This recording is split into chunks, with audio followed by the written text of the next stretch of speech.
Buenas tardes a todos y a todas. Todos sabemos de un tiempo a esta parte la preocupación por la situación del grupo Vicentín. Nosotros hemos dispuesto una serie de medidas que tienen el propósito de rescatar a esa empresa. Insisto, es una empresa líder en el mercado agropecuario argentino. Así que por ese motivo en el día de hoy estamos firmando un decreto de necesidad de urgencia que dispone la intervención del grupo Vicentín.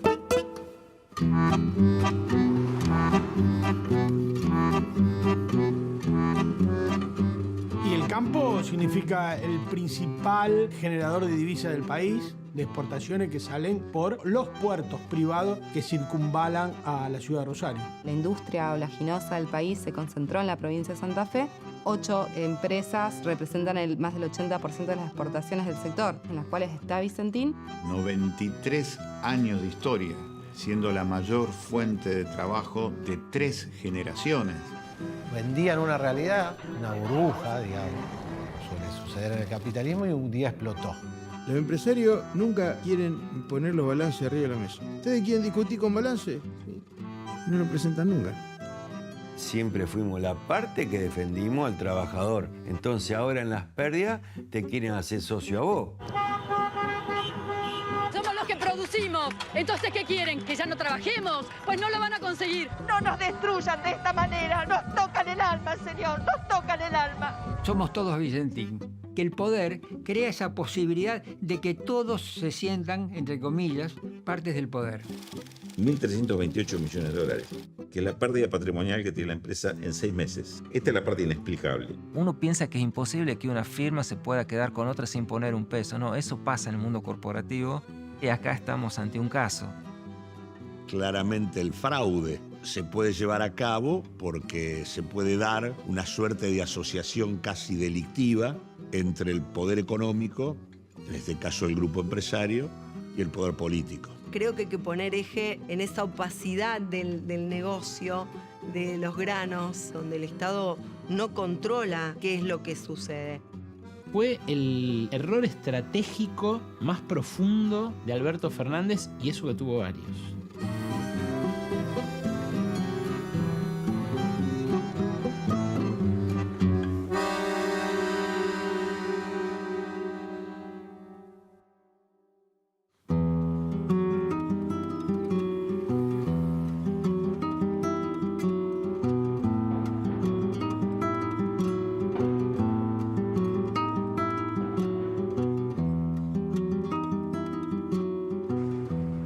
Yo estuve trabajando de noche y a las 12 de la noche del 5 no ingresó más camiones, estaba la playa llena, la ruta llena de camiones y no sabíamos qué pasaba.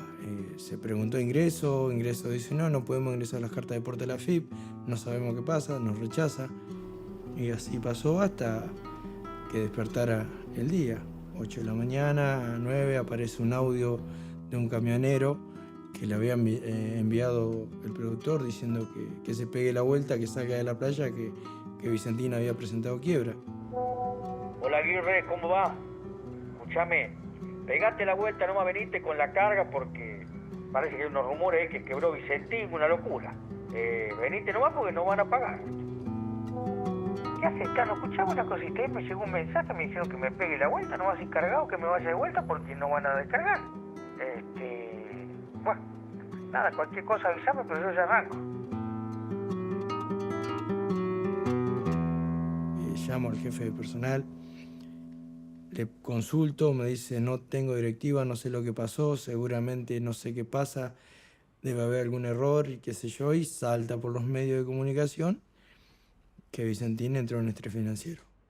Y así entró el calvario y la incertidumbre y el miedo a perder el trabajo. Nos cayó como un balde de agua fría porque fue un año atípico. Un montón de trabajo. Récord de producción, embarque, todo perfecto. O sea, no cabía en la cabeza de ningún trabajador, ni siquiera los dirigentes del gremio al cual representamos, también. O sea, todo el mundo sorprendido. Una semana antes de que Vicentín presente el estrés financiero se hizo una fiesta de despedida de año donde se celebraba los 90 años de la empresa, mostrando de cómo inició hasta dónde estaban paradas. Una cosa hermosísima, ¿viste? Y nosotros como trabajador celebrábamos eso porque estábamos en una empresa seria y de una trayectoria impresionante. Soy la segunda generación de que trabaja en esa empresa. Orgullosos de dónde venimos, del interior del país y de hacia dónde vamos, al mundo. Por eso celebramos estos primeros 90 años dejando huella, uniendo caminos entre la industria y el campo, con la misión de aportar valor y que los productos de nuestra tierra lleguen a todos lados. También nos enorgullece ser una empresa argentina y familiar, que sigue creciendo sin perder el legado de sus fundadores, los hermanos Vicentín, quienes con visión de futuro y progreso siempre creyeron en el potencial de este país y de su gente. Vicentín, con visión de futuro desde 1990.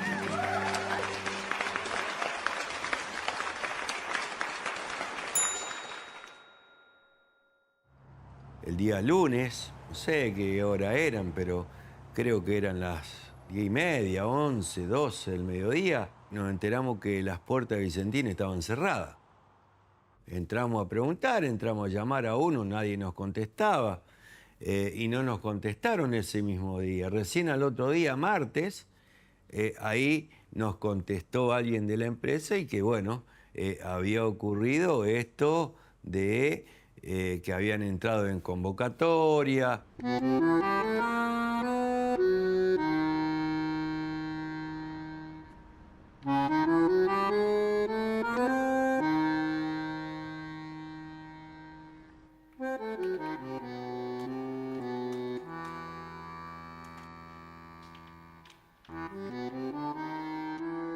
Vicentín, a partir de febrero del 2020, se presentó al juzgado de Reconquista diciendo que no podía pagar y solicitó la apertura del concurso preventivo de acreedores. Frente a esto, un juez tiene que evaluar si hace lugar o no hace lugar. Y en general lo que hacen las empresas, por obligación de ley de concurso, es presentar un conjunto de documentación. Presentaron, por ejemplo, los balances cerrados en octubre del 2018, 2017 y 2016. Estamos hablando de febrero del 2020, por lo tanto ya había cerrado el ejercicio de octubre del 2019 que no lo presentó. El juez no se lo pidió de entrada, se lo pidió después y en realidad terminó presentándolo muy tarde cuando ya estaba autorizada la apertura del concurso preventivo. Este dato para mí es central.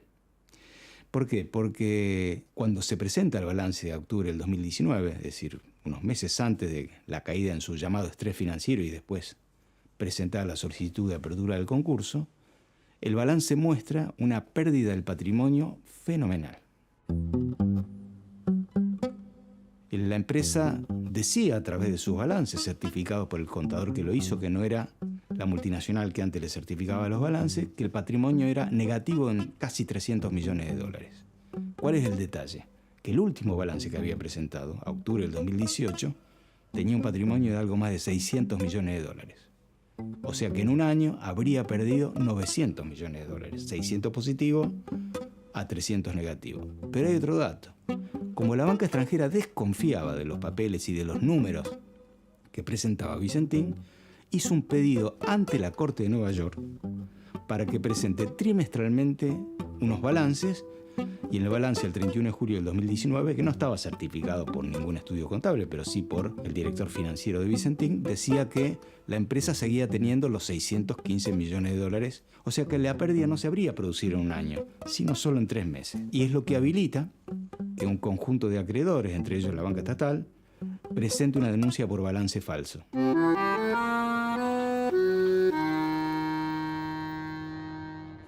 Nosotros representamos solamente a los compañeros de Avellaneda, a la empresa matriz de ese momento en donde se formaron los Vicentín, donde pusieron la primera aceitera. Nosotros veíamos de que allá cerraban sectores, que no había inversiones, pusieron toda la energía en aquella fábrica para darle de comer a sus propias vacas, que tenían su propio frigorífico como el Friar, que hacen el alimento para ese ganado que tienen ahí. Obviamente ellos depositaban todo su capital, toda su inversión en la zona agroexportadora por excelencia, que es la zona de San Lorenzo, la de Timbúes, la de Puerto San Martín. Siempre hasta principio del 2019 se hablaba que Vicentín junto a Renova venía comprando empresa, que estaba por comprar Cargill Bahía Blanca. Se sabía que todo dependía de la agroexportadora, de que si la agroexportadora cae seguramente va a afectar a todo el grupo Vicentín, no solo a los 200 trabajadores que tienen hoy o los 1.200 que se habla de San Lorenzo.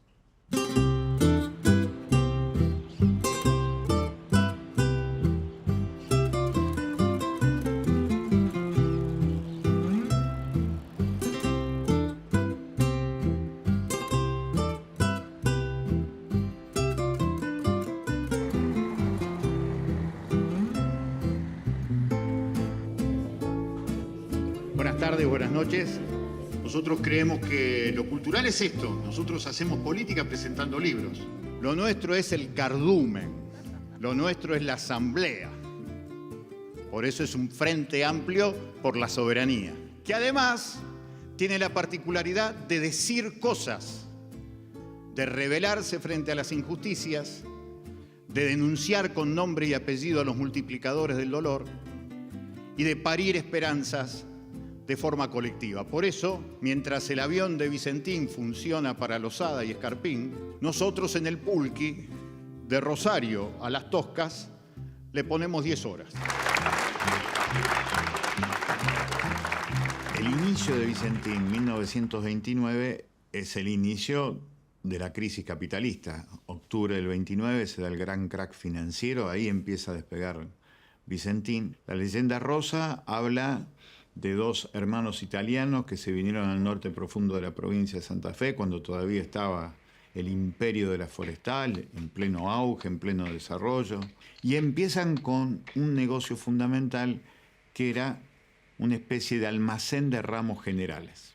Después empiezan a aparecer la relación que tienen los pequeños productores en aquel momento del algodón vinculados al almacén de ramos generales, que le empiezan a pedir prestado dinero. Empiezan a ser prestamistas y se empiezan a quedar, al ser incobrables los créditos, con los campos de esos productores. Y esa es la que genera que después los dos hermanos Vicentín empiecen, en la década del 40 especialmente, con un gran negocio que era la desmotadora de algodón. Esa desmotadora de algodón genera su primera relación con el Estado de la provincia de Santa Fe en primer término y luego con el Estado Nacional. Empiezan a recibir muchísimos créditos y empiezan a trabajar de a poco en el negocio aceitero.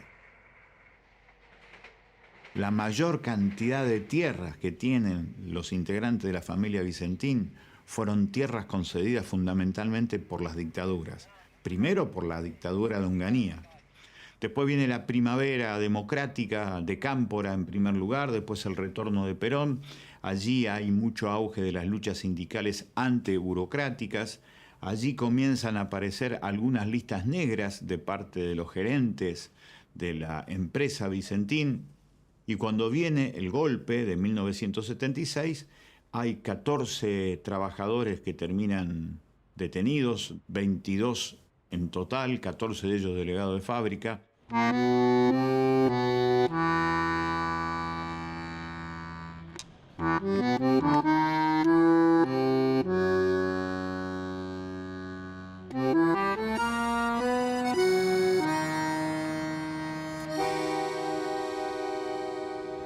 Yo cuando trabajé para Vicentín trabajé en esas norias y llegamos hasta 42 metros de altos. Por supuesto, cuando yo me enojé, peleé para ganar un mango más, me echaron a la mierda y me mandaron a otro lado. ¿Por qué nos cagábamos de hambre? No nos pagaban una hora extra, nos trabajábamos hasta 16 horas por día y nunca nada, ¿viste? Pero ya estaban engolosinados, ya habían entrado medio a manejar la nueva camada, que eran, bueno, Beto Paduan, Boschi, Nardelli, la federación, del sindicato acá, era todo gente puesta por Vicentín, viste, todo, Vicentín y Bullati. Y bueno, en el año 73 yo empecé a meterme un poquito más más fuerte en el tema.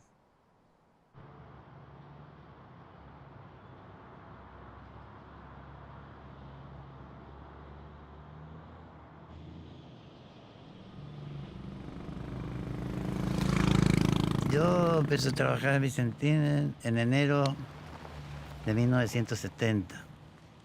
No había paritaria hacía años, los aumentos eran por decreto, por gentileza, como decían ellos, pero mentira, porque si no la presión misma de la gente iba tratando de conseguir alguna mejora. Pero era papérrima, de obreros que trabajaban, como en el caso de Vicentín, que se expandía impresionante. A partir del año 62, Vicentín creció monumental. De 100 obreros que tenía, pasó a tener 1.500. Se armó un movimiento obrero de recuperación sindical, le llamamos, y empezamos a la pelea y las discusiones hasta el año 75, que se consiguió elecciones. Y bueno, ganamos elecciones, a la semana nos entregaron el gremio, un desastre. Pero muy poco pudimos hacer. Y ya las represiones ya estaban acá, ya estaban los operativos tremendos. Ya estaba como si estaríamos un golpe militar. Se comunica a la población que todas las fuentes de producción y lugares de trabajo, estatales y privadas, a partir de la fecha, serán consideradas objetivos de interés militar. A mí me llevaron el 23, se ve que ya tenían todo cocinado para la noche, para la madrugada del 24. Y seguí laburando, a los 3 meses me llevaron otra vez, me volvieron a largar y después ya vinieron las redadas, nos llevaron a todos los delegados de Vicentín. A mí lo que más me dolió fue que me dijeron que yo hacía boicot de las máquinas.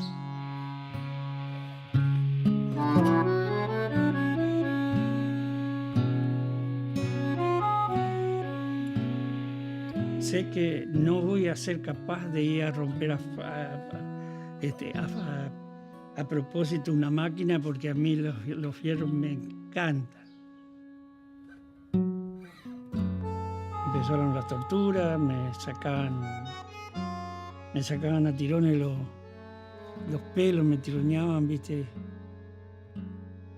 Y bueno, y sí, y aguantamos hasta que pudimos, dijo, y después nos llevaron a la madrugada, nos llevaron a Santa Fe en un camión cargado como chancho, ¿viste? Y con una lona arriba, y nos llevaron, y allá llegamos y ya empezamos otra vez peor, ¿viste?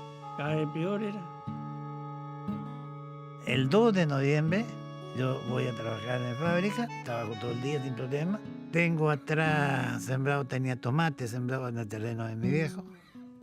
Estábamos regando los tomates, estaba regando los tomates cuando aparece la policía. Cuando a él lo detuvieron, estuvo desaparecido casi un mes desaparecido. Preguntábamos, no te daban información. Después, al mes por ahí, una señora que tenía al esposo allá preso, lo vio al Cacho ya en Santa Fe, hasta enero, que después lo pasaron a Coronda. Cada 45 días era la visita, y Diego, mi hijo, tenía 4 años y tenía la capa, el antifaz y la espada del zorro, que él jugaba con eso. Cuando llegamos se la puso y subió corriendo la escalera, y el policía lo corría porque él le dijo: yo soy el zorro y tengo que sacarlo a mi papá con la espada de acá. ¡Soy el zorro! ¡Voy a liberar a mi papá!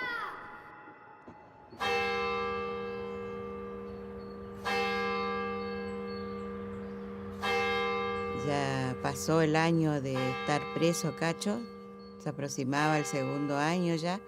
Me fui a hablar con Samuel y el militar ese, que era un asesino. Y hablando así, le dije, por ser gremialista lo llevaron. Él no es ningún guerrillero. Yo siempre lo veo en la iglesia. Y en este momento usted lleva en una mano la picana eléctrica y en el otro el rosario. Y bueno, yo dije, acá, chao. Y entonces me llamó a Santa Fe y le dijo, decime la fecha en que va a salir Zarza, Oscar, Raúl, qué sé yo, y le di una. Y bueno, y ahí me hacía escuchar, tiene fecha para salir para Navidad.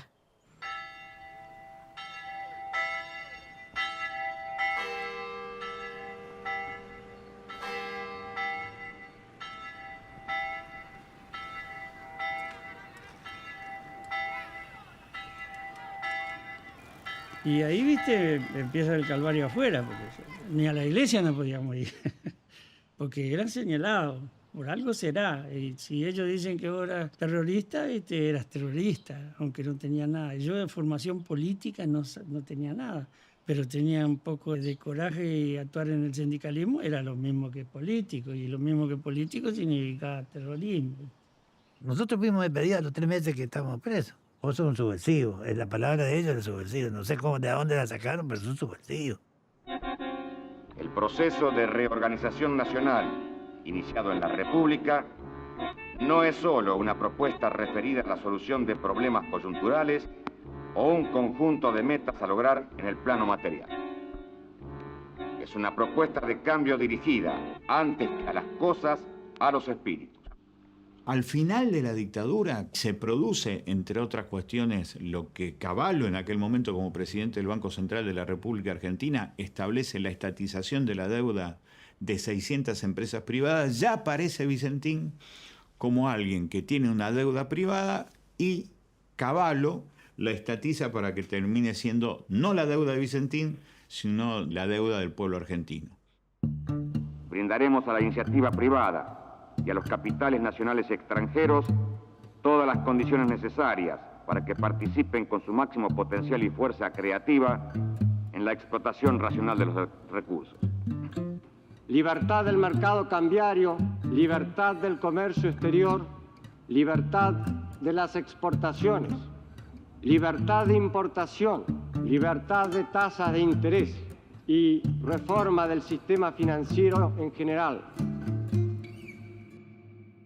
La salida de la dictadura encuentra en un proceso democrático en donde Vicentín decididamente deja prácticamente de lado el negocio de la desmontadora de algodón y se mete raudamente en el comercio exterior de grano para competir con alguien que en aquel momento manejaba la exportación de granos en Argentina, que era Cargill, una empresa directamente vinculada a los Estados Unidos.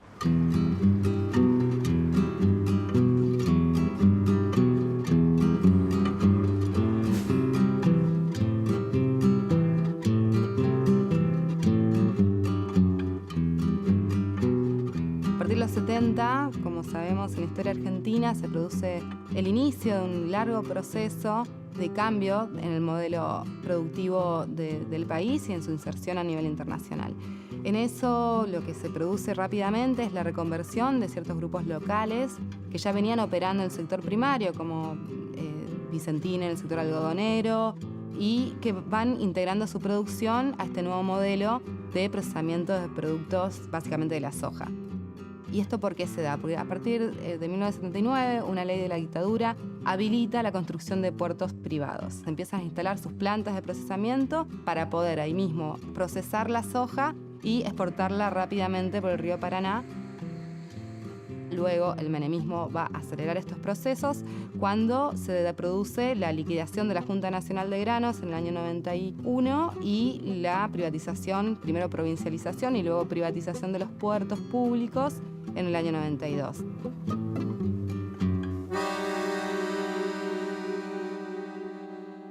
A partir de hoy, rompemos la telaraña de un Estado prebendario, asfixiante y arbitrario, que trabó la vida productiva nacional con un conjunto de innecesarias regulaciones. Por eso mismo se desregula profundamente el comercio exterior.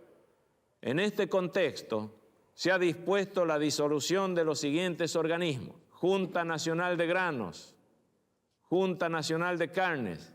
La segunda ola de inversiones de este ciclo alcista de la soja se da en los años 90 y en los años 2000, post-convertibilidad, se da la tercera.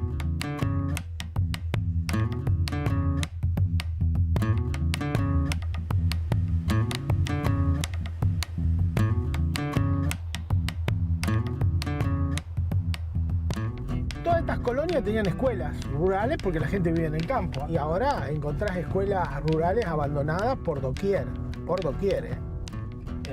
hay un montón. La gente migró, ya no vive más en el campo y entonces las escuelas quedan abandonadas. Mientras se iba sojizando, la gente se iba yendo. Esto es lo que quedó de la escuela.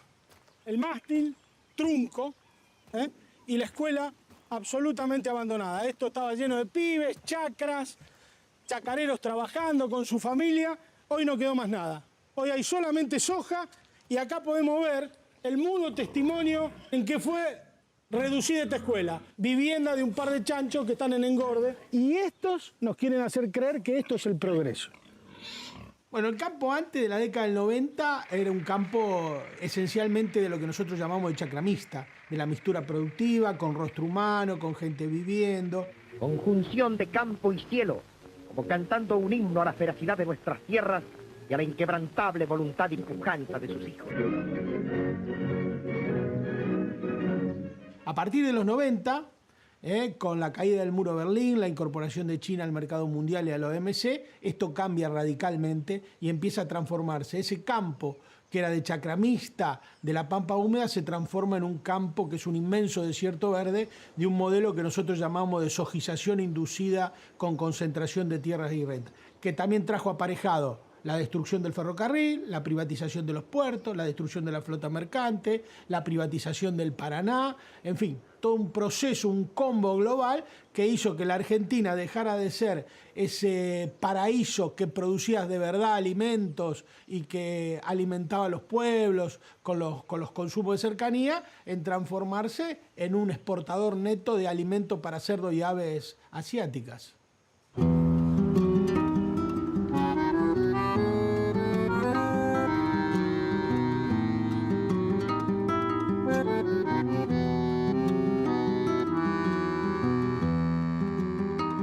Muchas veces desde Buenos Aires, yo siempre digo, desde el obelisco, no se tiene una mirada en cuanto a cómo se produce la tierra, quiénes la producen. Se habla como si se tratara de un solo sujeto agrario y la verdad es que no hay uno solo. Y bueno, allí es donde hay que empezar a visualizar los distintos sujetos que existen desde el punto de vista del campo argentino.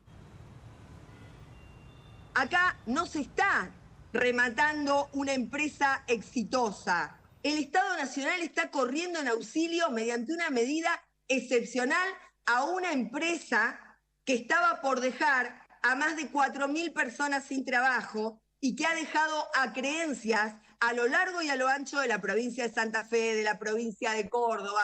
Muchos querían plantear que se retomaba un debate, una discusión similar al de la 125, cuando no era así, porque justamente el estrés financiero y el concurso preventivo de Vicentín generaba una afectación muy fuerte al sector privado de la provincia, la propia cadena de pagos de la provincia que se veía fuertemente afectada porque este estrés financiero y este concurso de una empresa importante generaba un impacto económico en acopiadores, en pequeños y medianos productores, en las cooperativas a las que los productores entregan su cereal y que a su vez son las que entregaban el cereal al grupo, ¿no?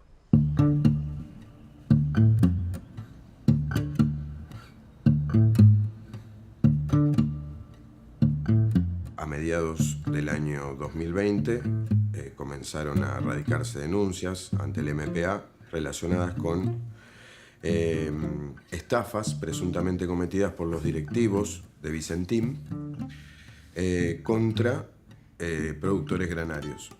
Son todas entregas regulares de granos en blanco, monitoreadas por AFIP, que Vicentín sabía que no iba a poder honrar pagándolas y no obstante eso las recibió y dispuso de esos granos. Pero fue selectivo a la hora de dejar de pagar, porque no le pagó a los acreedores granarios, no le pagó a los bancos, pero sí pagó deudas intragrupo. Es decir, había acreencias de otras empresas que integran el holding que sí fueron satisfechos. Es la continuación del desprecio por las víctimas.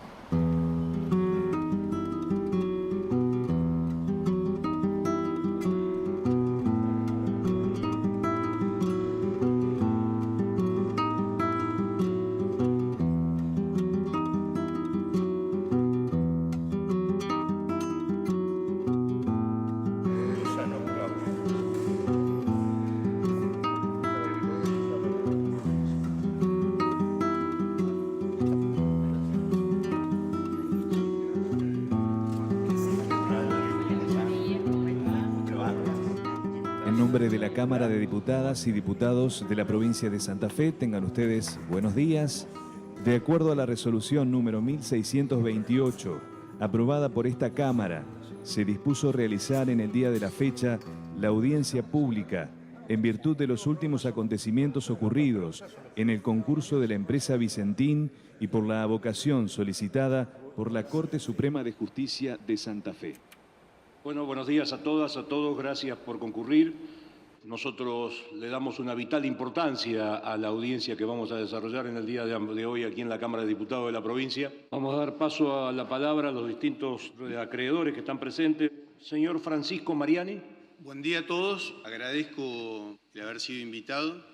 ¿Cómo fuimos damnificados? Bueno, entregamos granos, como bien saben ustedes, es un bien nuestro y es nuestra cuasi moneda. De un día para el otro nos enteramos de que no teníamos disponibilidad de esos bienes, de esa moneda. Nuestros activos obviamente se vieron reducidos en su mayor o menor medida, y nuestros pasivos obviamente y nuestras actividades permanecían iguales. O sea, nosotros nos tuvimos que ajustar los cinturones para mantener a nuestra empresa. Y vivimos tiempos duros y muy modestos, ¿sí?, para poder mantener las empresas. Porque eso nos enorgullece. Bueno, nosotros fuimos víctimas, nos enteramos del desfalco de Vicentín el 4 de diciembre a la noche, porque automáticamente después de eso se viene toda la oleada de que cuando se enteran de que a vos te había agarrado Vicentín, como uno dice comúnmente, todos los bancos que financian la actividad automáticamente ya te miran con otros ojos y ya te cortan las líneas crediticias. Nosotros tuvimos que responder con capital de la cooperativa para pagarle a los productores los granos. Todos tenemos la misma historia. Sacamos toda la plata que teníamos a disposición y honramos y seguimos laburando y seguimos trabajando. Algunos quedaron en el camino, varios quedaron en el camino, ¿eh? Y están aquellos que pretenden borrar de un plumazo 1.300 millones de dólares. El único lugar donde se encuentra cómodo y alguien le levanta una noticia cómoda para ellos es cuando plantea una discusión política de esto. Dos bandos, los que quieren estatizar, demonizar, y los otros. Miren, acá hay dos bandos. Los que queremos cobrar y los que se quieren afanar 1.300 millones de un plumazo. Me consta el efecto que ha provocado este default en todas las compañías. Y la reacción de las compañías ha sido normalmente la que ustedes han explicado. Han puesto lo mejor de sí, han amortiguado el impacto con inversión propia, con recursos propios que han puesto. Me consta todo eso, pero quiero decirles que en un porcentaje, alrededor del 70%, han decidido apoyar esta propuesta porque la encuentran como la propuesta más ventajosa para poder dar vuelta esta página y seguir trabajando de una manera ordenada. La propuesta de Vicentín genera que algunos acreedores cobren el 250% de lo verificado en el concurso, y eso lo hacen con unos 20 y pico, 30 millones de dólares, mientras que los otros 1.600 vamos a cobrar menos del 20%. Sigue siendo evidente que Vicentín no registra que hay un proceso, y hay una ley, y hay una corte que está interviniendo justamente porque esto es un escándalo. Bueno, 70% así, no vale, no es legal. A veces las mañanas parecen puro ruido. Siempre soy. Aire de radio para entender un poco. Siempre soy. Daniel Tonietti y equipo en AM 530. Somos radio. De esto, recordemos, derivó una gran estafa hacia los acreedores de Vicentín, muchos de ellos productores, pero fundamentalmente para el Banco de Nación Argentina, que es el gran acreedor por más de 300 millones de dólares. Podemos agregar ahí otros deudores oficiales. Obviamente tiene deuda con la AFIP, que en el conjunto son deudas con el Estado que pueden estar en el orden de los 400 millones. Hay otra parte, otro tercio, que es la deuda con los acreedores comerciales, fundamentalmente productores que le entregaron los granos a Vicentín. Son otros 300 millones que esa deuda La particularidad que tiene es que es una deuda que está muy atomizada. Son muchos pequeños y medianos productores y la tercera son los bancos internacionales. Bueno, Vicentín recibía granos de terceros, pero al recibir los granos, lo que no registraba era la deuda con quien se los había entregado. Con lo cual había una subestimación del pasivo, una subestimación contable, ¿no?, de la deuda, que nace y se multiplica de repente cuando se presentan en concurso. Para poder atender el conjunto de los pasivos comerciales, en general, se apalancaban el crédito bancario.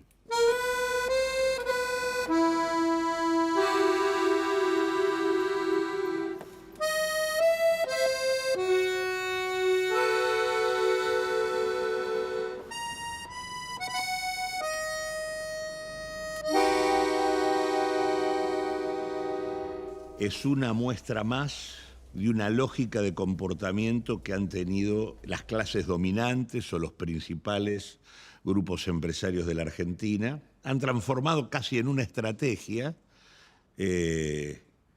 usufructuar los fondos públicos en función del interés privado. La política del endeudamiento fue gestando en la Argentina generaciones de tecnócratas y funcionarios más dispuestos a servir a bancos y corporaciones internacionales que a defender su país. Moldeados en Harvard o Chicago, Oxford o Buenos Aires, sus retratos decoran las galerías oficiales. En realidad uno cuando camina por estos pasillos es como caminar por la historia, ¿no? Y uno de los que caminó por acá para, de alguna manera, graficar la historia reciente de la Argentina fue Pino. Hubo muchos de los que pasaron por aquí que hubiera sido mucho mejor que no pasaran. Y para ser preciso, sigue faltando un cuadro. Quien tomó la posta en los últimos 2 años de la gestión Macri, que fue González Fraga. Violando taxativamente tanto las normas internas del funcionamiento del Banco Nación como las normas regulatorias más generales del sistema financiero, concretamente la más importante, aquella que establece que ningún deudor puede tener un monto de deuda superior al 15% del patrimonio de la entidad que le está prestando. En este caso, Vicentín llegó a tener un endeudamiento con el Nación que superaba el 15% del patrimonio del Banco Nación. El Banco Nación le admite que no devuelvan los créditos y le da nuevo crédito, entonces van acumulando deuda. Y este proceso en 2019 se aceleró muchísimo. Y en los últimos meses, que van entre julio de 2019 y el momento que se declara en cesación de pago, diciembre, hay una aceleración de los préstamos infernal. Solamente en el mes de noviembre recibieron más de 90 millones de dólares en créditos. Pero así tenemos como 15 créditos otorgados durante el mes de noviembre que suman estos 90 millones de dólares. ¿Qué pasaba con la deuda anterior? No la devolvían. Entre agosto y diciembre del año pasado, la Sociedad Anónima Industrial y Comercial Vicentín recibió pagos de exportaciones por 790 millones de dólares.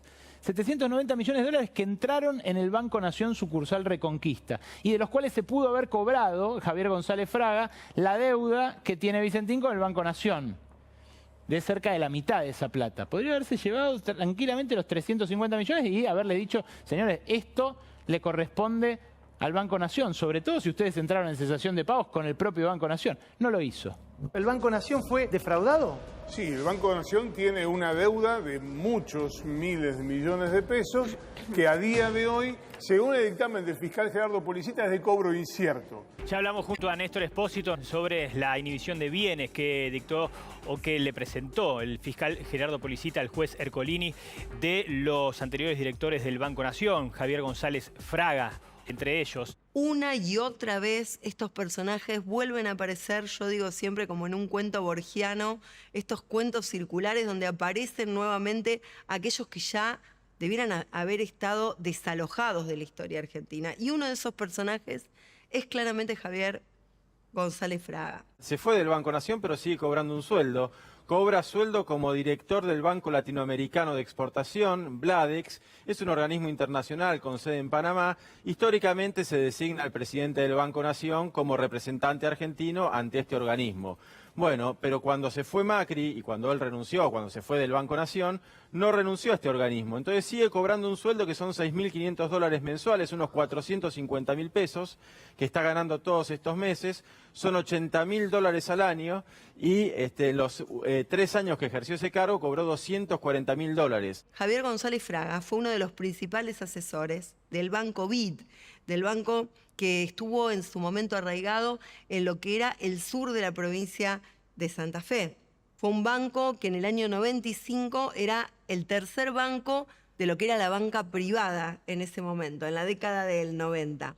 Este banco cae, deja una deuda de $1.000 millones que se evaporaron, 55.000 pequeños ahorristas que quedaron sin ningún tipo de respuesta. ¿Qué pasó en el medio y qué va a pasar ahora, no? Bueno, la historia de Vicentín, tal como la conocemos, empieza el 9 de junio. Digo, la historia de este intento estatal de rescatarla. Y especialmente lo que pasó cuando recibió la mayor parte de los $300 millones en créditos del gobierno de Macri después de haber sido su principal aportante de campaña privada.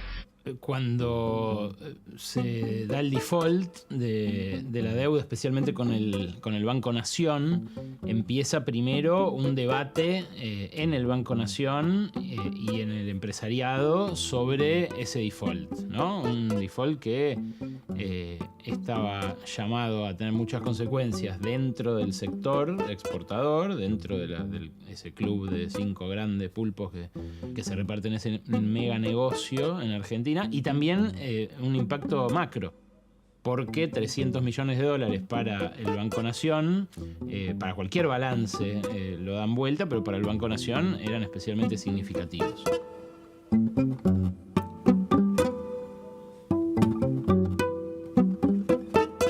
Macri estaba en la costa azul de Francia, estaba con Julián Aguada, con su hija Antonia, y hasta ahí se creía que el viaje de Macri, que hizo un montón de viajes durante la pandemia, era puro placer. Y Macri lo había ido a visitar, en plan visita social, a Filiberti el día de la intervención, o del anuncio de la intervención de Vicentín. Estaban almorzando en el yate Atila, que es uno de los yates de mayor porte de los que surcan el Mediterráneo, y de repente se levantó del almuerzo y se puso a hablar por teléfono un montón de tiempo, con gente distinta y en todos los casos a los gritos y con exclamaciones de esto no puede ser, no te pueden hacer esto, no, los vamos a frenar y demás. Esto lo sorprendió mucho a Filiberti en ese momento y no lo entendió, pero después entendió que con quienes hablaba Macri ese día era con los dueños de Vicentín, que le estaban pidiendo auxilio político para enfrentar lo que creían era una decisión del gobierno que podía llevarse adelante. El gobierno empezó a titubear, pero a la vez avanzó muy decididamente la línea de Gabriel Delgado, la línea de una intervención de la empresa que la pusiera en marcha a través de una inyección de fondos y manteniendo el capital de trabajo. Ahí me acuerdo que empecé a hablar con los actores involucrados. Tuve una larga charla con Gabriel que me contó qué perspectivas podía tener esta empresa y qué potencialidades podía tener. Y además lo vi a él muy entusiasmado y con mucha capacidad para llevarlo adelante.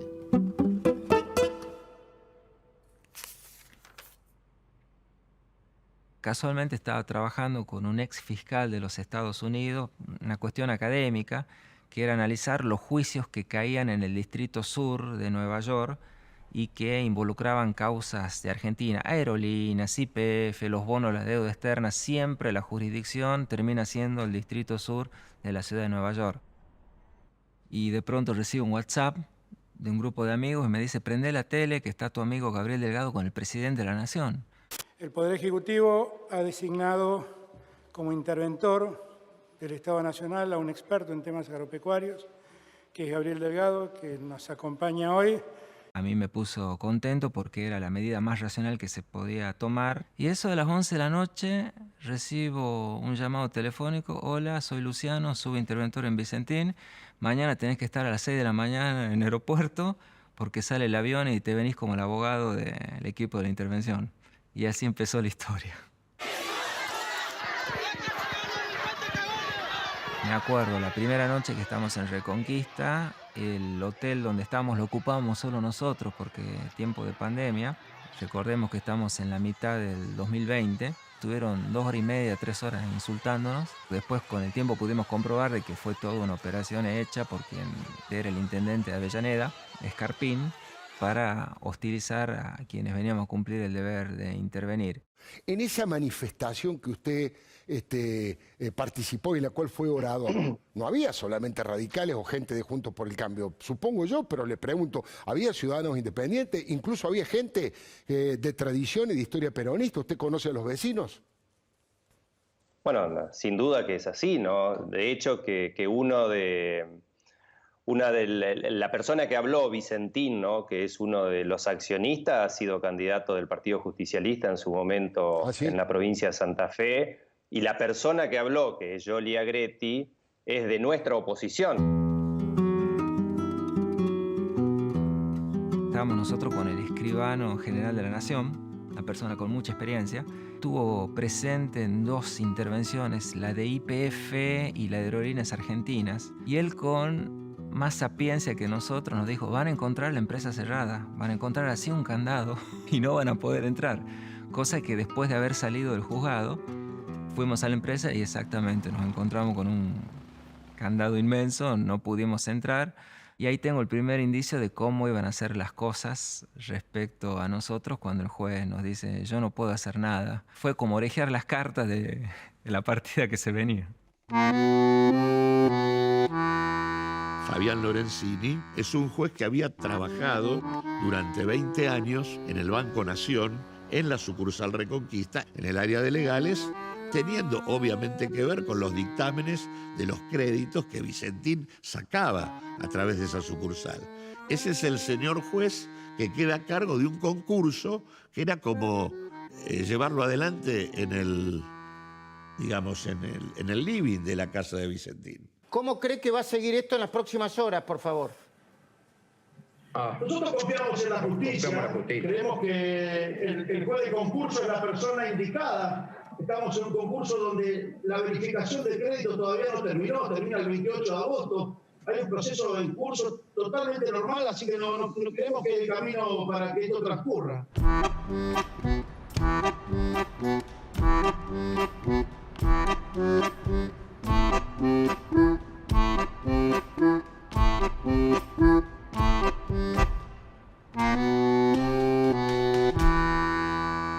Entre los años 30 y los años 40 nos vamos a encontrar con el aporte de un autor que se llama Edwin Sutherland.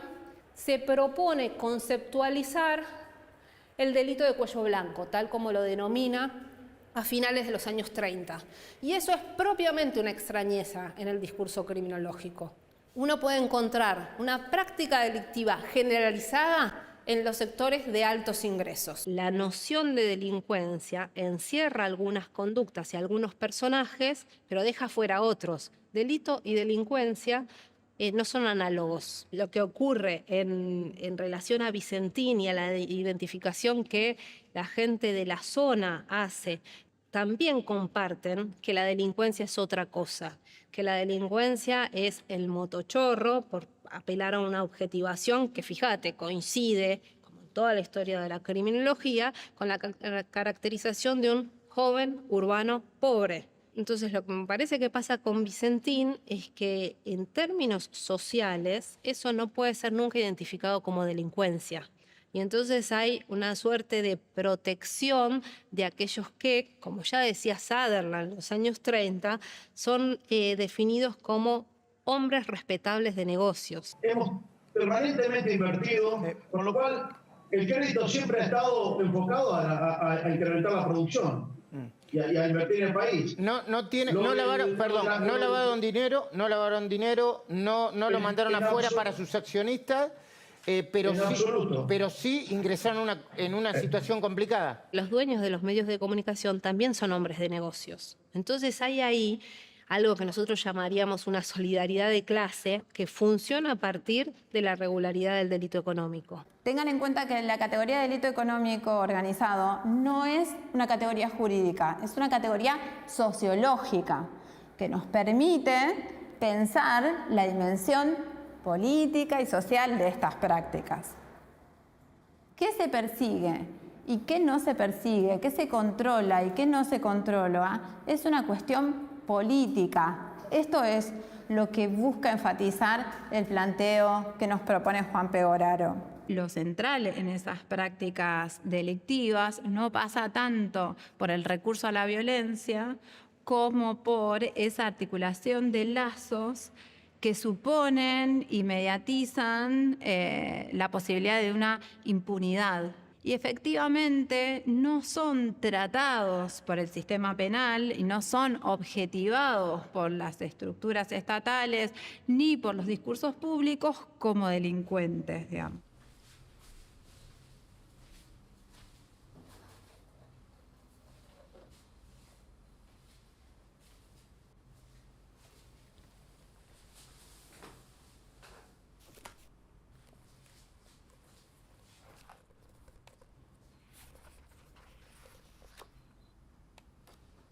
Las relaciones de poder en el orden social me parece que son una cosa, digamos, central, ¿no? Porque es el que genera la desigualdad.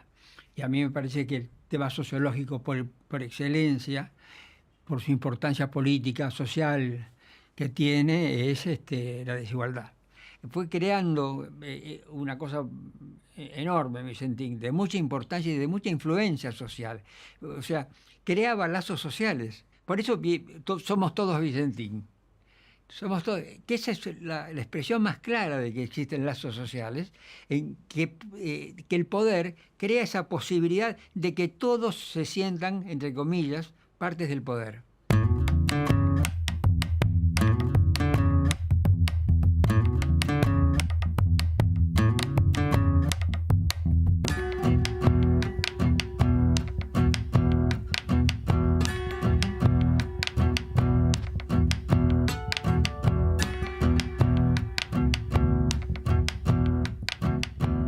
Nosotros hicimos una marcha multitudinaria allá en Reconquista y la hicimos en Rosario también. En Rosario participaron más de 30 organizaciones sindicales, políticas y sociales a favor de la intervención de Vicentín y de los productores y trabajadores perjudicados por esa empresa. Era mucho más grande que la que hicieron los que estuvieron a favor de Vicentín.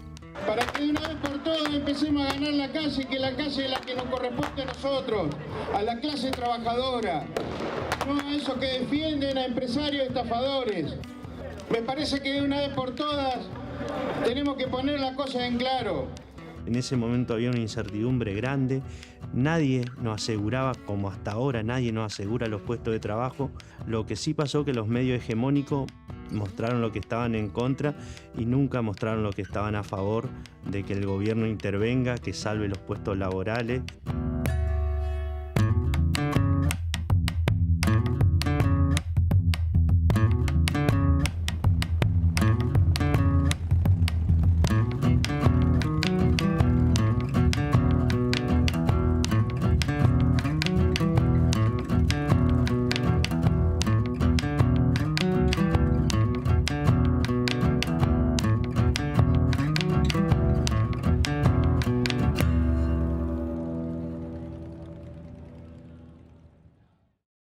Cuando la empresa Vicentín presenta la solicitud del concurso en febrero del 2020, presenta la lista de los acreedores y entre los acreedores figuran los accionistas. Es una suma menor con respecto a los 1.500 millones de dólares, pero no importa el tamaño, lo que importa es la actitud y sobre todo importa como consecuencia de que la sindicatura aceptó como pasivo de Vicentín la deuda con los accionistas.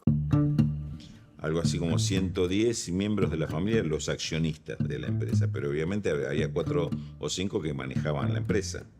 Entonces cuando empiezan a aparecer, a surgir los escándalos de las irregularidades primero, después algunos vicios de la empresa y después directamente los delitos, empezaron a inculparse entre ellos, pero nosotros no sabíamos esto. Te contaban que terminaban siendo las reuniones familiares, por ahí un asado de un domingo terminaba siendo casi una asamblea de accionistas.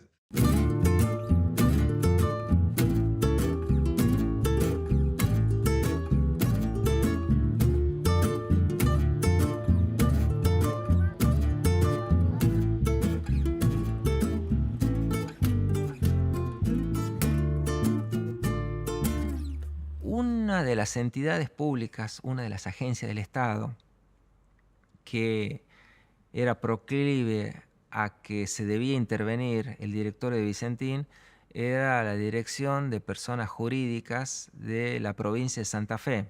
Yo estoy a cargo de la Inspección General de Personas Jurídicas, que depende de la Secretaría de Justicia y a su vez del Ministerio de Gobierno, Justicia y Derechos Humanos, que tiene por función el control de ciertas personas jurídicas, asociaciones civiles, fundaciones y sociedades por acciones. Como Vicentín es una sociedad domiciliada en la provincia de Santa Fe, está bajo la jurisdicción de este organismo provincial. La Inspección General de Personas Jurídicas tiene funciones como decía, de fiscalización, y entre ellas está la de pedir al juez del domicilio de la sociedad, si se dan determinadas situaciones, la intervención de la sociedad, que consiste en desplazar a los administradores que han elegido a los accionistas.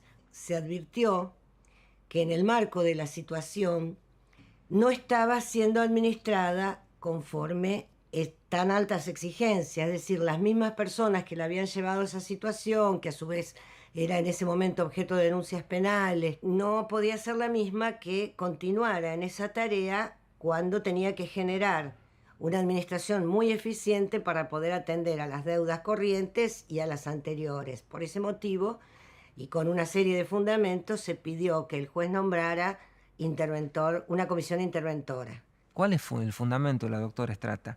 Dice, Vicentín se presenta a concurso como si se tratara de una empresa sola su alma, cuando en realidad es un grupo de 20 empresas. Encubre, deja fuera de la crisis que está viviendo esas 19 empresas y presenta una sola. ¿Cuál es lo que se puede suponer de ese manejo? Es el fraude a los acreedores, porque la cobrabilidad de los acreedores va a depender de Vicentín Saic, quedando esas otras 19 empresas que reciben emolumentos y transferencias de Vicentín totalmente afuera del concurso preventivo.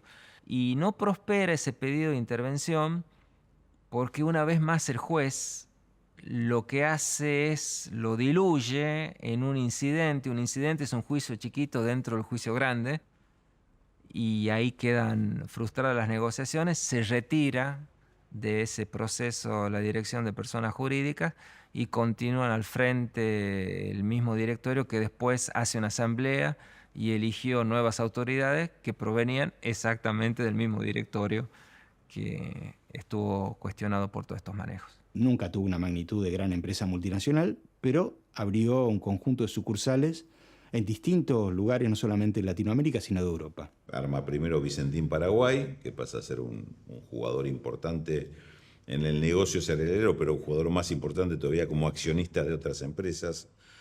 Arman en Uruguay toda una estructura complejísima donde aparece una Vicentín Family Group, que eran exactamente los mismos 105, 110 accionistas de Vicentín Saic, que es la madre, digamos, de todo el grupo consolidado. ¿Cuál era la función de Vicentín Family Group? Tener acciones de otras muchas empresas. No tenía otra actividad. Son empresas que generalmente se consideran como empresas eslabón en este tipo de encadenamiento, porque lo único que hacen es aparecer como dueños de otras empresas. No es que tienen ninguna actividad. Yo digo, había una oficinita en Paraguay donde los tipos decían: Vicentín, contrabando el río. Claro, una oficina, 6 personas trabajaban en esa oficina y era la principal. Contrabando el río, mira. Figuraba como la principal exportadora de cereales de Paraguay. Sí, pero 6 personas. 6 personas. Cuando fueron a buscarnos ya no estaba ninguna de las 6, ¿no? A la vez aparece otras empresas ligadas también a través de Vicentín Family Group, como Nacadie, una empresa comercial, que sí aparece teniendo algunas actividades comerciales, pero esta empresa Nacadie tiene un representante y autoridades que son argentinos, Y lo más curioso de todo es que su dirección en Argentina es la misma sede de Vicentín. Y lo hacen porque acá hay una cuestión importante que no tiene que ver solo con Vicentín, que lo que no está prohibido por defecto está permitido.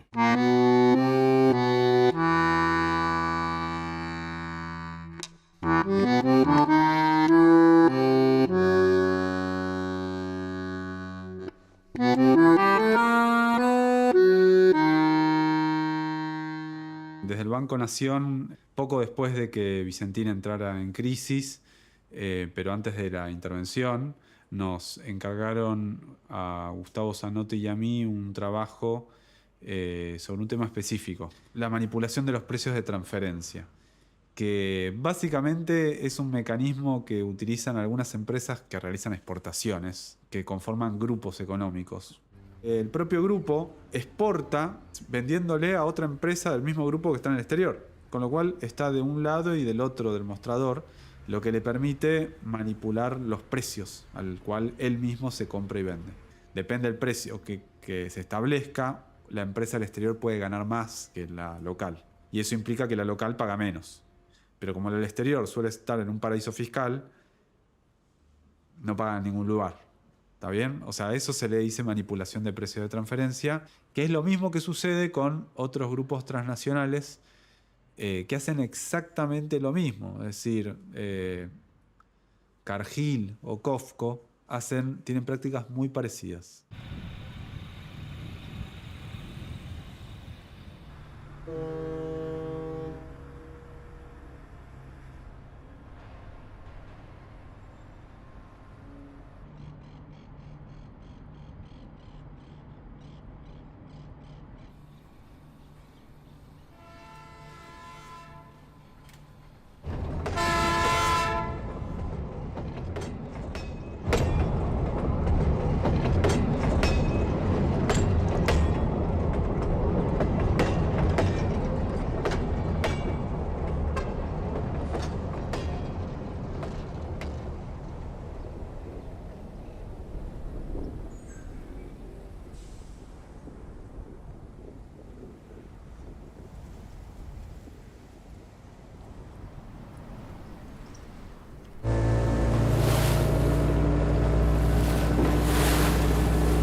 Aceitero de Rosario, empezamos a ver los balances de las grandes empresas multinacionales y nacionales. Buscamos balances en Uruguay, donde todas estas empresas tienen una subsidiaria, como le gustan decir a ellos, que exporta.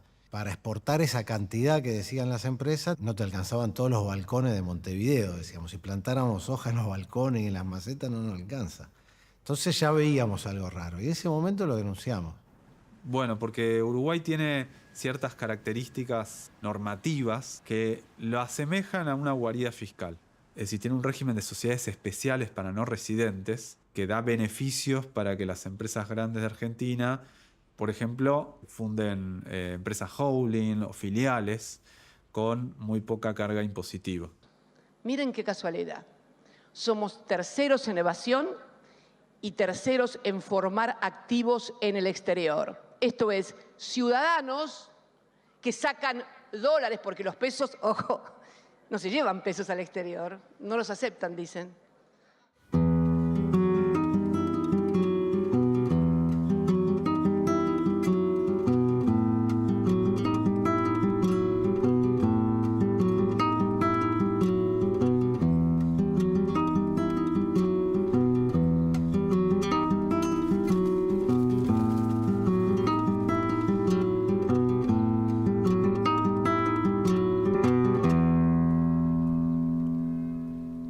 Estábamos estudiando la cuestión del concurso preventivo y los probables ilícitos que habían sido cometidos para llegar a esta situación. ¿Con quién me encuentro? Nuevamente con el Distrito Sur de la ciudad de Nueva York, ya que muchas de las transferencias que se hicieron se hicieron a través de bancos que están en Wall Street.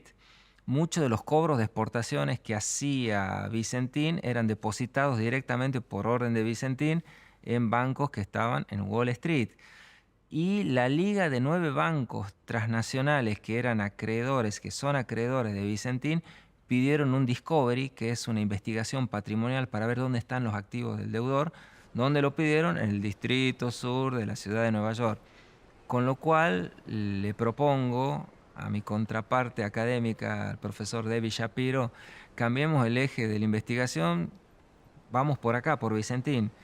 Y a poco de andar, él me tira una sugerencia. Fíjate quién es Mark Rich, me dice. Y descubro que fue el fundador del grupo Glencore y que como fundador había estado 20 años prófugo de la justicia de los Estados Unidos por asociación ilícita, conspiración, fraude financiero, evasión de impuestos, lo que lo tuvo a Mark Rich prófugo un tiempo en Suiza, después obtuvo distintas ciudadanías de distintos países y es indultado por Bill Clinton el último día que Bill Clinton estuvo en el Salón Oval, así que Mark Rich pudo volver a los Estados Unidos, pero el inicio, el momento cero de Glencore ya es bajo este estigma. Fíjate lo que pasa acá si escribo Glencore controversias. Solo eso. Acusan al gigante Glencore de explotar a menores, según la BBC. Caso Vicentín, la sociedad Glencore versus temor al juicio. Paradise Paper, Glencore, minera. Especulador del mes, Glencore Strata. Colombia, decisiones judiciales contra Podeco. Todo el tiempo aparece Glencore en situaciones controversiales. Glencore, the world's biggest commodities trader, almost 4 decades in private hands, now public to a chorus of controversy. Valued at $58 billion, Glencore is the world's biggest listed trader of commodities by capitalization. It raised $7.9 billion in its London stock sale and has revenues of $144.9 billion. Put another way, the same as the economic output of the whole of New Zealand. Obviously, it's not illegal to be a big, successful company. But when one company has this much influence through its size, and some say even its practices, then there is a concern. Glencore fue multado por una suma de $1.100 millones como penalidad, ya que se confiesa a Glencore culpable de sostener una red de sobornos en Sudamérica, África y Estados Unidos, que incluye funcionarios públicos para ganar licitaciones y que incluye jueces para que no inicien causas o que si las inician, se las cierren. Pero eso nos da el potencial de esta firma, que si nosotros vendiésemos hoy los activos de Vicentín, nos dan $600 millones más o menos. O sea, pagó prácticamente el doble de penalidad Glencore sin despeinarse, pero acá en Argentina no quiere poner un centavo por los activos, quiere apropiarse de manera gratuita. Think about the effect that would have on food prices, the absolute basics for so many people around the world. Glencore owns almost 300,000 hectares of farmland, and it is one of the largest farm operators in the world. They're engaging in speculation on the grain trade and have immense market power.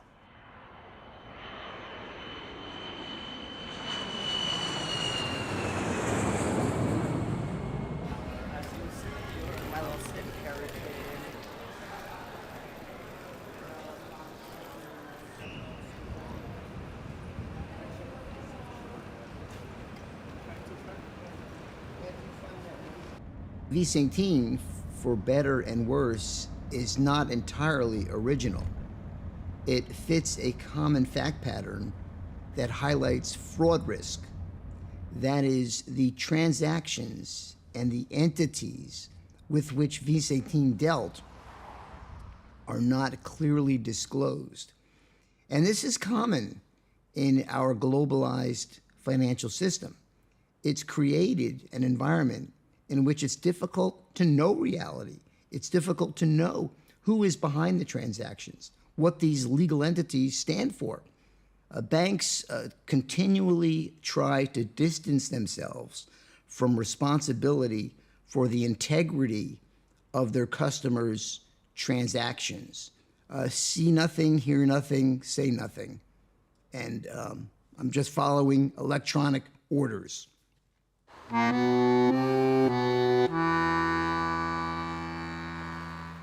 En nombre de la Asociación Latinoamericana de Derecho Penal y Criminología, les damos la bienvenida a esta actividad tan importante que prestigia nuestra casa, que van a hablar hoy de fraude en empresas transnacionales. The globalized financial system is criminogenic. Criminogenic. That is, it promotes the commission of crime. That is, through secrecy and through legal fictions. The fact pattern suggested by Vicentin Enterprise is the same kind of fact pattern that can be used globally to move capital virtually anonymously under numbered accounts through entities that have no real existence except in some database somewhere. I will tell you, I cannot speak of the United States as saying that we would do anything differently there. That's why I'm involved in this, and that's why Javier and I get along. We've seen similar issues, similar problems. Yo estoy viejo para continuar siendo un vendedor de ilusiones. El poder punitivo estructuralmente, aquí en la China, es selectivo. Es inevitable que lo sea. Podemos bajar niveles de selectividad, sí es cierto, y tenemos que pelear para bajarlos. Pero es selectivo estructuralmente. Y basta mirar la población de nuestras prisiones. La clave de esto no está en el derecho penal.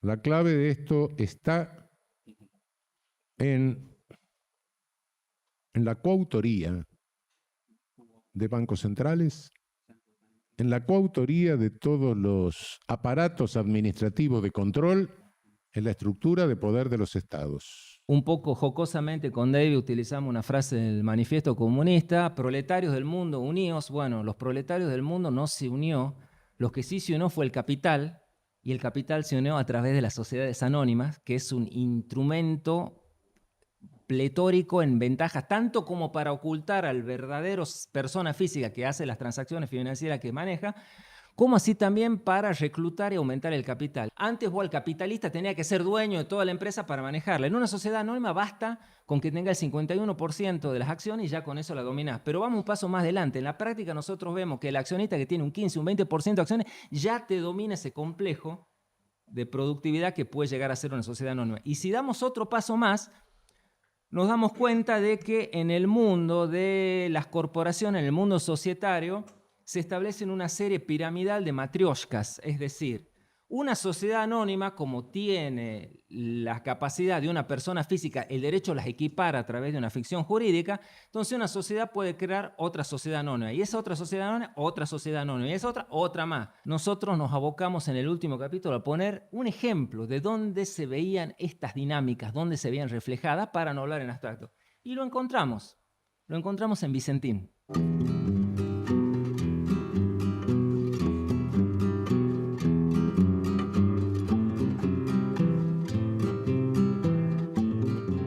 Una de las primeras cosas que yo pregunto cuando entro en la empresa es el destino de Renova. Renova es la extrusora de soja más grande, no de Sudamérica ni del hemisferio sur, es la más grande del mundo. Y esa extrusora de soja era poseída en propiedad por mitad Viterra y la otra mitad Vicentin. Cuando yo digo Viterra estoy diciendo Glencore. 48 horas antes que Vicentin declare que había caído en default ante los medios, sigilosamente y ante la sorpresa de todos, vendió un 16,67% de las acciones de Renova a una firma que no se sabía muy bien a qué se dedicaba, que es Renaisco BB.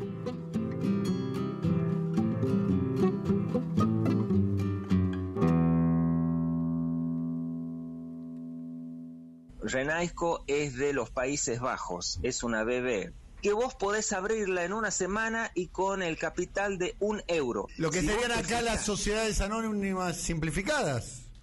Exactamente, una cosa, pero versión Países Bajos. Uno piensa que es imposible que una firma se pueda quedar con otra sin poner un peso. No, eso pasa en el mundo corporativo, pasa cotidianamente, y acá estamos ante un caso de que la mayor extrusora de soja va a ser copada por Glencore sin poner un peso, a través de la manipulación de herramientas societarias y utilización de las mismas instituciones del Estado para poder llevar adelante este cometido. Javier, ¿son difíciles de probar estos delitos, los delitos de cuello blanco? Mira, si vos tenés 2 abogados entusiastas con un par de contadores que le ponen ganas, lo terminas probando. Yo te voy a citar un ejemplo. En el caso Renaisco, BB, los firmantes del acuerdo que compran el 16,67% de Renova tienen que poner obviamente sus nombres en el contrato. Bueno, en los correos electrónicos de los firmantes de Renaisco, ¿sabés qué dice? fulano de tal @glencore.com. Hasta el dominio lo ponen. O sea, hermano, dibujámela un poquito más, abrite un Gmail, disimulámela. Esto probaría que la nueva empresa en realidad es la antigua Glencore. Cuando vos entrás en las páginas web de Glencore, Glencore te dice, yo soy el dueño del 66% de Renova. Ya ni siquiera te las menciona ni a Viterra ni a Renaisco. O sea, confesión de parte, relevo de prueba, eso tiene valor de prueba confesional. Con lo cual Glencore ya posee las 2/3 partes, lo que la llevó a ser la primera exportadora de harina y aceite vegetal de la Argentina. Hoy por hoy es Glencore. Aquí se ha referido en más de una oportunidad a una salida con participación estatal. No ha habido una sola propuesta concreta porque nadie dice quién pone la plata. Es con las acciones de Renova que Vicentín piensa poder pagar a sus acreedores. Si hay otra propuesta que tenga 600 millones para los acreedores, que además tenga 500 millones de dólares para el capital de trabajo, debió haberse presentado en el momento oportuno. Todo lo que tiene que ver con la negociación, con la venta del 33% de Renova es ilegal. Desde diciembre del 2019 es ilegal. El doctor Policita expresó en su resolución del 8 de julio del año 2020 que a través de 1.418 transferencias bancarias se llevaron del país 791 millones de dólares. Podrían traer parte de los 791 millones de dólares que tienen paraísos fiscales para reactivar lo que dicen ellos que necesitan para reactivar. Algún día tienen que hablar de la plata que fugaron, Bugain. Tienen que hablar de la plata que fugaron. Para nosotros es imprescindible que se separe al juez que ha venido conduciendo el concurso, que se impugne y dé de baja una propuesta que es absolutamente ilegal, se dé por finalizado el periodo de exclusividad y se abra la instancia del cram-down, que es el momento en donde pueden aparecer otras propuestas. Nos interesa el cram-down porque si se va a hacer un desguace como el que están haciendo, preferimos que lo haga el mercado y que haya puja de precio, no que lo administren aquellos que chocaron la calecita. Cuando yo me presento a concurso preventivo, inmediatamente mis deudas se congelan. Pero en un país donde la depreciación de nuestra moneda es diaria, donde aumenta el dólar, donde tenemos inflación, la plata que vos debés este año no va a valer lo mismo de la que vos vas a deber el año que viene ni el siguiente. Con lo cual, ese status quo de congelamiento de deudas y de paso del tiempo favorece profundamente al deudor. Desde que se presentó en febrero del 2020 a concurso preventivo a diciembre del mismo año, las deudas de los acreedores granarios, que siempre cotizan en dólares, porque vos sabés que el grano cotiza según el precio que te da la bolsa de Chicago, en dólar, bueno, esa deuda de los acreedores granarios ya se había licuado en un 50%. Todos los directivos de Vicentín. La justicia ha imputado a los directivos de Vicentín por estafa y defraudación. Estafa, defraudación y haber falseado los balances de la empresa. La pregunta que todos nos hacemos es, ¿dónde está la plata? La causa Vicentín, entiendo, no solo es importante a nivel provincia de Santa Fe, ni a nivel Argentina. Entiendo que es una causa que, por la cantidad de involucrados y la magnitud del perjuicio patrimonial, es mundialmente de relevancia. Durante la audiencia imputativa por estafas a entidades bancarias y productores durante los años 2015 y 2018, la defensa pidió un cuarto intermedio de 48 horas para poder leer detalladamente las imputaciones. Recordemos que la pena por estos delitos son de 50 años de prisión. No, recién nos enteramos hoy de la imputación, eso llegó a las 2 de la mañana. ¿Por eso pidieron el cuarto intermedio? No, bueno, vamos a volver a hablar después que leamos y sepamos de qué habla. Es complejo el tema y ahora vamos a leer qué es lo que se nos imputa. No hay mucho más para decir.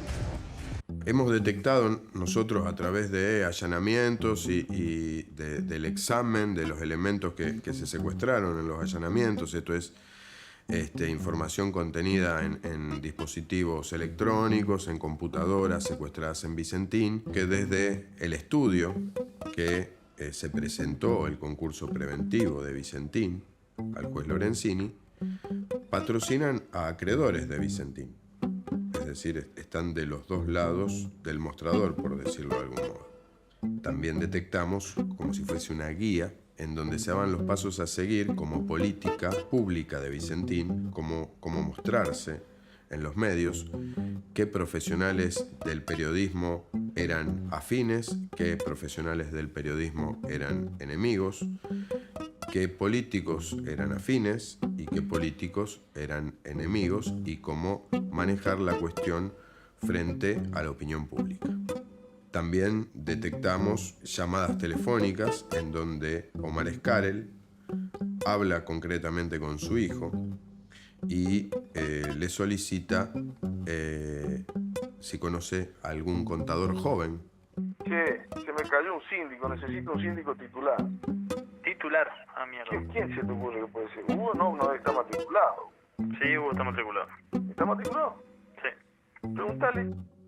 El hijo le pregunta para qué, dice porque necesitamos un síndico para Vicentín, para la nueva estructura del directorio de Vicentín.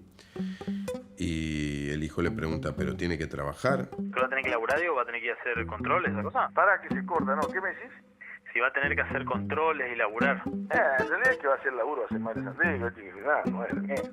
Y esto, digamos, se denunció en las audiencias como parte de lo que consideramos peligrosidad procesal. Juez Román Lanzón rechazó el pedido del fiscal Moreno de dictar la prisión preventiva. Les pidió que fijen un seguro de caución de $10 millones y que los 14 ex ejecutivos imputados por estafa no puedan salir del país. El juez ha entendido que no había un peligro de entorpecimiento en la investigación que fuese actual, con lo cual, con ese argumento, entiende que no procede la medida cautelar personal más gravosa, que es la prisión preventiva. Estamos muy conformes con la resolución del juez, creemos que es lo justo. ¿Qué opinión tiene del desarrollo de la causa hasta el momento? 8 horas hablando, no sé lo que dijeron. Han estafado a nuestro país durante muchos años. Y conocen todas las intimidades que tienen los políticos. Y se dan el lujo de cagar con la puerta abierta. O sea, ni siquiera la cierran ahora. Entonces te estafan y dicen, no la tengo la plata y no sé ni dónde está la plata. Vicentín presenta un plan empresas para la planta de Avellaneda, pero por el otro lado la propuesta concursal expresamente manifiesta que los activos de la planta son activos a liquidar y que expresamente manifiesta la necesidad de despedir 80 trabajadores. Queda claro la situación de los trabajadores de la cuna de Vicentín, como es Vicentín Avellaneda, como es Avellaneda Reconquista, en donde las cosas no están bien para nada, en donde están denunciando los muchachos de Alcolera que hay persecución. Así que me parece que claramente la política tiene que tomar partido en esto, porque hay una fenomenal impunidad, entre otras cosas, por el desinterés político que están mostrando hoy el gobierno de la provincia de Santa Fe, en primer lugar, inadmisible, porque es la principal empresa de la provincia de Santa Fe, y el gobierno argentino, que ha perdido hace rato el rumbo hacia dónde tiene que ir lo que alguna vez se votó que era nacional y popular. Va a agarrar todos los números de Alberto. Todos los números, son todos números de un gobierno fronticista. Capacidad instalada de la industria, 67%. Baja de desempleo, a full. Balance de las empresas monopólicas, millonadas. Millonadas, como nunca ganaron. Récord histórico de exportaciones, rompiendo otro mito del neoliberalismo, que si vos exportás vivís mejor. Crecimiento, 5.2 de crecimiento el año pasado. y te encontrás que tenés 40% de pobreza y 9% menos de la participación de los sectores asalariados en el PBI. ¿Eso qué significa? Significa que toda tu energía de política económica, en vez de ponerla para que la gente viva mejor, la pusiste para que las empresas ganen más. Desde lo que fue el caso Vicentín, ¿viste? Una suerte de proceso que empezó con idas y vueltas, para decirlo rápidamente, y que a su vez en el medio no terminaba de cristalizarse un conflicto. A veces dudo, es una duda, no, la verdad que no tengo la respuesta, pero si no vale más la explicitación de algún conflicto o algo para ir en una dirección y no ir en ninguna. Todas reflexiones válidas y todas sensaciones válidas. Y si las sentís es porque las generamos. ¿Qué te puedo decir?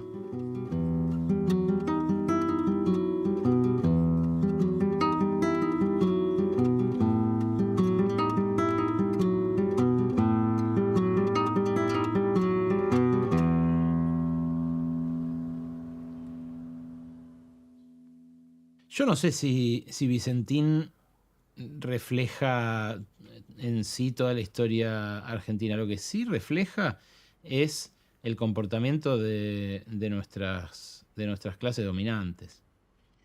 La relación con el Estado fue siempre muy rapaz, siempre muy parasitaria y siempre muy interdependiente. En esos sectores, en sectores donde Argentina es tan productivo como en la producción de granos, debería la propia acumulación de capital, si hubiera vocación capitalista en nuestros empresarios, debería de por sí empujar encadenamientos productivos, agregación de valor, innovación, un montón de cosas que no hace porque se dedica al rentismo, porque como decían Sarmiento y Alberdi, que ahora buena parte de estos sectores reivindican, es una burguesía con olor a bosta. Los Vicentín son el mejor ejemplo de la burguesía intermediaria. Compran y venden, traen y venden. Vicentín fue durante mucho tiempo el principal importador de soja en la Argentina. En vez de pagar mejor a sus productores, traía la soja, yo me acuerdo 17, 18, cuando estaba Macri, traía soja de Estados Unidos para abastecer a sus plantas. La paradoja me parece bastante clara de ver. Suben el precio de los alimentos en el mundo, de los granos, y Argentina, gran exportadora de granos y de alimentos, gran productora de granos y de alimentos, sufre las consecuencias porque suben los precios internos en función de esos precios internacionales. Es decir, a Nueva York no se le movió un peso o un dólar de sus costos, simplemente le aumentaron sus ingresos. Pero la única posibilidad de transformar eso no es apelar ni a la buena predisposición de los empresarios ni a cambiar los empresarios que tenés por otros, porque en el mismo entorno institucional, con el mismo Estado, con la misma macroeconomía van a hacer exactamente lo mismo. Sino lo que tenés que hacer es cambiarlo a través de la política. Entiendo que expresan una matriz económica que van de alguna manera serpenteando con la historia argentina. Han aprovechado las circunstancias políticas, sociales, económicas e históricas para montar un gran negocio. A mí me gusta hablar de que hay que retomar esa agricultura con rostro humano, esa agricultura para los agricultores, más que productores, porque esta palabra productores por ahí está siempre tan vinculada al agronegocio, ¿no? Pero esta agricultura con rostro humano, agricultura hecha para y por los agricultores, muy vinculada a lo que tiene que ser la soberanía alimentaria, que es mucho más que la seguridad alimentaria, porque no es solamente acceder a la mesa, a los productos para la mesa de los argentinos y las argentinas, sino que también tiene que ver con cómo democratizamos esa cadena de valor y cómo incluimos allí a las cooperativas, a los pequeños y medianos agricultores y agricultoras.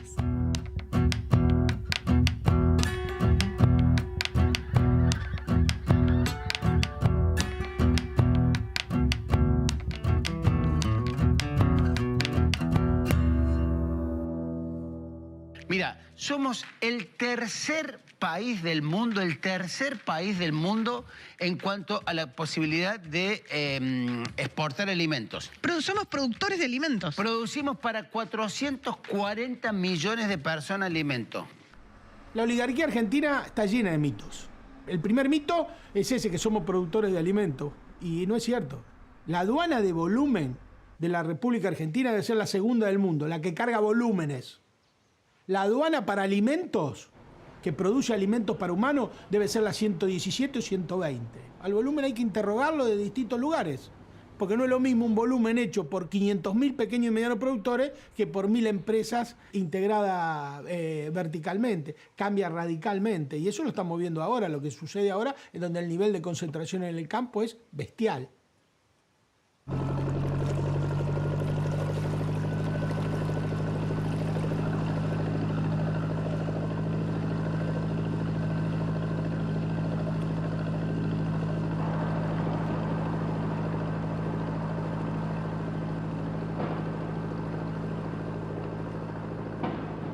Podemos hablar de estafa primero y principal porque hay una empresa, un directorio que toma una decisión de concursarse y de dejar de pagar 1.500 millones de dólares. Y al momento de hacerlo y de anunciarlo, para ese momento se prepara.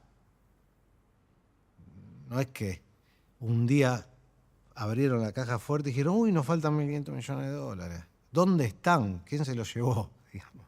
Sino que se construyó eso. Se construyó fugando, se construyó escondiendo patrimonio. Una de las 33 empresas del Grupo Vicentín es una empresa que produce vinos en Mendoza. De alguna manera señalaba que nosotros damos a probar aquello que nosotros somos, porque nadie invita a algo distinto que le guste a uno. Mirá los nombres de estos vinos de Vicentín.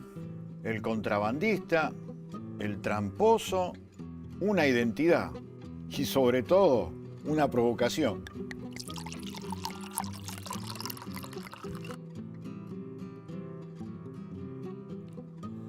Tiene un gusto tramposo. Este país va a cambiar cuando tipos como Vicentín la paguen. Que el que la hace, la paga. Mientras tanto, acá en la Argentina, mientras el que la hace no la pague, va a ser muy difícil que este país cambie. Se estaba esperando, obviamente, que la justicia se pronunciara. Es un fallo contra el directorio de la cerealera. Bien. A favor de los intereses del país. Es un fallo que tomó un controvertido juez que abre el crown down o el salvataje de la empresa, que es un hecho muy, muy importante. Una novedad importante sucedió en torno al tema Vicentín, que es la fusión a nivel internacional de Bunge con Viterra. El mayor trust comprador y vendedor de grano del mundo. ¿Por qué impacta en la Argentina? Porque Bunge está interesado en los activos de Vicentín de la Plata en San Lorenzo y Viterra tiene una pata puesta en Renova, que es la mayor moledora de granos de soja de la República Argentina y del mundo. Hay condiciones para que lo que hasta ahora parece perdido no se pierda. Garantizar que el fraude no se consume es un aporte a la historia de la Argentina, porque si no sería un fraude más de los tantos que el poder económico sigue llevando adelante sin tener que dar cuenta nunca ante la sociedad sobre lo que corresponde. Y si tengo esperanzas en que eso vaya a cambiar alguna vez, es porque creo que los argentinos somos gente muy formada, con mucha capacidad de laburo, de transformación, de innovación, de creación, con mucha creatividad, pero también que somos muy cabrones.